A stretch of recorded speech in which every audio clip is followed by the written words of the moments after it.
Salut! Alors, comment s'est passée cette rentrée? Enfin, je veux dire celle de tes enfants. Est-ce que c'était hyper zen, tout bien organisé, ou est-ce que c'était un peu le chaos? Comment se déroulent ces premières journées de rentrée scolaire? Eh bien, pour organiser le chaos et faire en sorte d'éviter les matins paniques, je te propose d'écouter cette chronique qui va te donner quelques conseils pour vivre sereinement cette rentrée. À tout de suite! Manage ton cœur ou l'art d'oser être au quotidien. Je m'appelle Florence Benez et je te propose lors de cette émission de t'apprendre à manager ton cœur. Être à l'écoute de son cœur dans sa vie, dans ses choix, c'est beau, mais est-ce possible? Lors de mes émissions, tu apprendras notamment à manager ton cœur tous les jours via des astuces, via des conseils, via des interviews que je vais faire auprès de gens experts. Alors viens me retrouver chaque semaine pour avoir ton conseil de la semaine et faire en sorte que tu puisses être connecté à qui tu es vraiment et laisser ton cœur être au centre de ta vie pour une expérience plus épanouie. Alors l'objectif d'aujourd'hui, c'est quoi? C'est de parler de la rentrée, c'est de parler de tes matins. Est-ce que les matins avec tes enfants, c'est plutôt le capharnaüm ou est-ce qu'au contraire, tu estimes que tu es plutôt en sérénité, ce que je te souhaite? L'objectif pour moi aujourd'hui, c'est vraiment de te partager le fait que démarrer sa journée, c'est essentiel, c'est primordial de le faire en haute fréquence de lumière, comme je le dis. C'est-à-dire de pouvoir être vraiment dans de bonnes dispositions, dans de belles énergies positives, avoir un super état d'esprit, un bon mindset pour démarrer en force ta journée.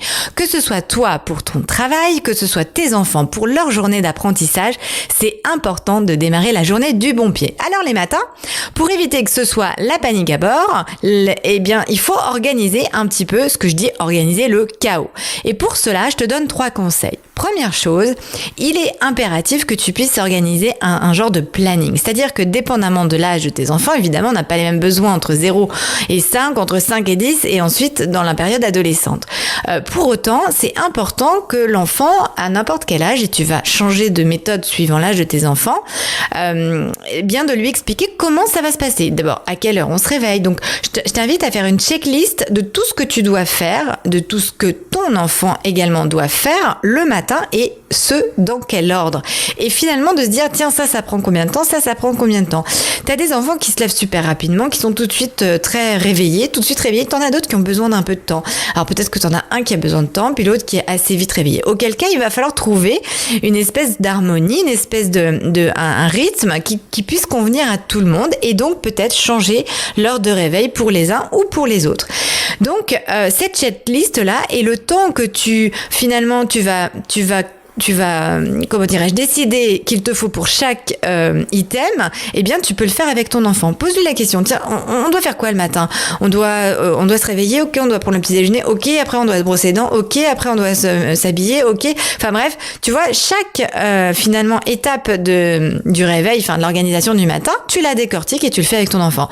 Alors évidemment, s'il est tout petit, tu vas faire ça de manière assez ludique. S'il est un peu plus âgé, libre à lui aussi de le faire à ce moment-là tout seul si c'est un adolescent, pour autant que tu puisses te mettre d'accord avec lui sur qu'est-ce qui doit être fait finalement le matin. Donc première étape, on privilégie un réveil toujours en douceur. Moi je dis qu'il faut se réveiller tranquillement, prendre le temps. Je dis toujours, même quand on est encore un peu dans le lit, il faut prendre le temps d'ouvrir les yeux, de faire sa petite gymnastique oculaire, de faire ses petits étirements éventuellement dans le lit. Hop, on se lève, on se fait quelques petits étirements et seulement après on passe un petit peu à l'action. Mais tout ça, ça prend un peu de temps. Et encore une fois, dépendamment des personnalités de chacun, eh bien, on n'a pas toujours le même rythme de démarrage. Il faut que tu aies à l'esprit que plus vite tu apprends à tes enfants à être dans cet état d'esprit d'autonomie et de responsabilité, et bien plus vite t'en fais des adultes qui vont pouvoir avoir confiance en eux et puis être très vite autonomes et responsables.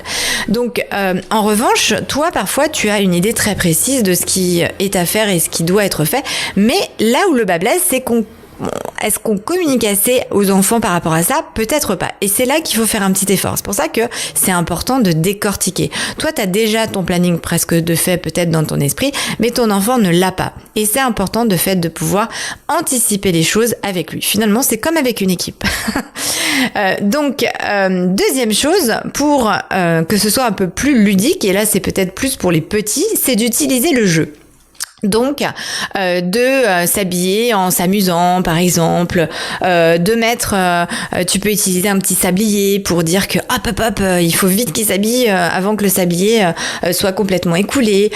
Tu peux raconter une histoire. Faut toujours avoir à l'esprit qu'en fait, l'enfant, il est pas dans la réalité des parents. Il fonctionne qu'avec l'imaginaire. Donc c'est important pour lui de pouvoir utiliser des exemples d'un petit bonhomme, d'un super-héros qu'il aime bien, d'accessoires qui vont permettre vraiment de lui faire comprendre que tiens, là c'est le moment où par exemple faut aller un petit peu plus vite, ok, pour éviter, alors tout ça pourquoi, pour éviter que tu aies des paroles un peu comme dépêche-toi, enfin voilà, des choses qui vont être un peu plus négatives et qui vont faire que l'enfant va être un peu mis sous pression, ok, donc tout ça s'organise avant, et plus tu vas l'anticiper avec ton enfant, encore une fois, plus lui il va y prendre plaisir et ça va fonctionner tout seul, pour autant que vous prépariez, que vous puissiez anticiper les choses. Alors si l'enfant est un peu plus âgé, si c'est un adolescent, forcément là ça va être un peu différent.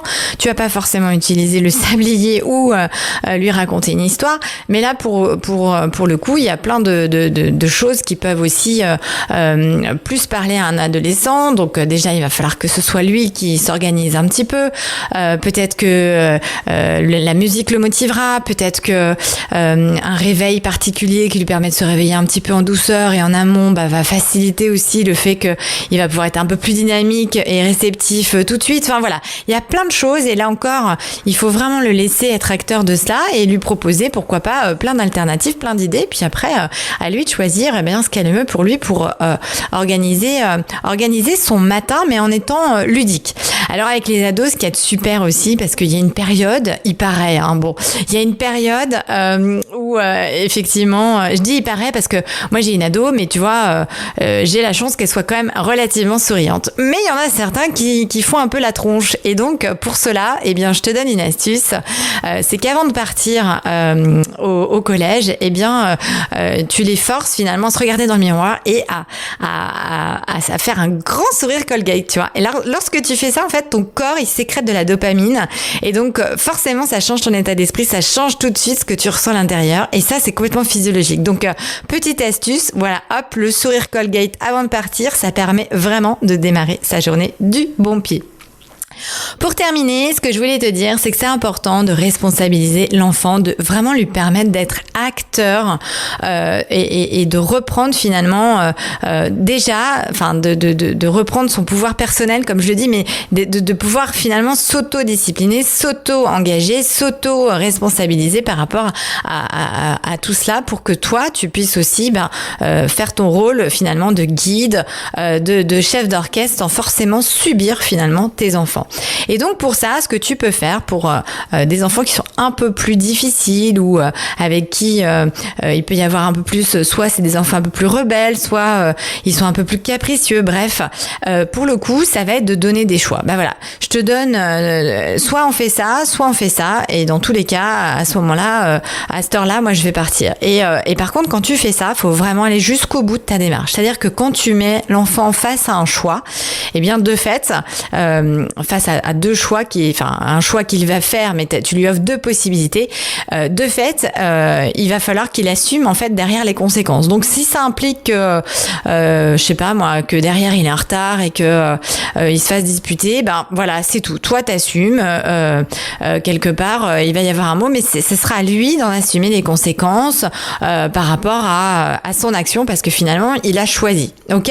Et ça, tu verras que par rapport à si tu vas jusqu'au bout, parce que l'idée c'est vraiment de t'engager dans la démarche jusqu'au bout, tu verras qu'au bout d'un moment ça se répétera plus, parce que finalement il va être maître de sa destinée, et donc il sera obligé d'assumer les conséquences de son choix.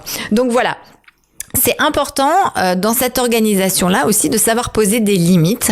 Il y a ce que tu permets, il y a la possibilité de le faire avec toute leur créativité, et puis il y a le moment où là maintenant c'est comme ça, et il va falloir que ça s'organise de telle manière, de manière à ce que tout le monde, encore une fois là, l'objectif c'est que vous soyez dans une harmonie, dans une paix pour pouvoir vraiment démarrer votre journée la plus positivement possible pour que chacun puisse s'épanouir dans ses domaines respectifs. Voilà, alors j'espère que mes conseils t'auront aidé. Je t'invite à me laisser un commentaire. Pour ceux qui sont pas encore abonnés, eh bien abonnez-vous s'il vous plaît, j'ai besoin de vous et de vos commentaires, et partagez avec moi comment ça s'est passé pour vous. Je te dis à très vite et prends bien soin de toi. Ciao ciao. Manage ton cœur ou l'art d'oser être au quotidien. Ose être connecté à qui tu es vraiment et laisse ton cœur être au centre de ta vie pour une expérience plus épanouie. On se dit à très vite pour une nouvelle chronique. D'ici là, pense à t'abonner et laisse-moi un commentaire. À très bientôt.